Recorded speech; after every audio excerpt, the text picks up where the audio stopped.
Hey everybody, what is going on? I hope you guys are all doing well and welcome to another tutorial video. In this video, I'll be explaining to you guys how you can add or set the settings for Google Maps. So let's get right into it. Now, I'll be referring to the PC version. The mobile version does have differing settings, but it is very similar. So let me just go over them and see what you can set up. So what you can set up first is how you want to view the map. As you can see, for some reason, my map is showing me the metro of the New York City metropolitan area, and for some reason I'm not sure why that's on, but it is what it is. I'll just keep it like that.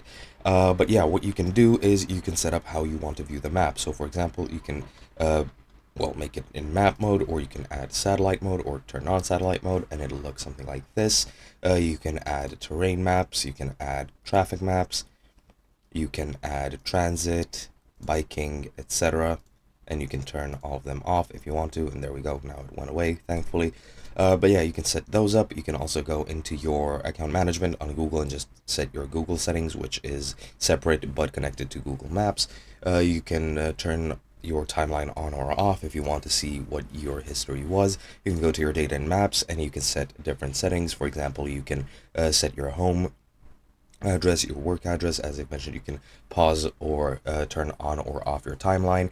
You can see your web and app activity for maps. You can see personalized ads, etc., and you can download your maps data in case you need it. Now on the mobile, you can also download maps for offline use, and you can also turn on satellite mode and all the other jazz. And you can, of course, set options on mobile for navigation if you want voice or not. If you want, you can use live view for walking navigation, etc. And that's pretty much it. It's a very easy thing to use.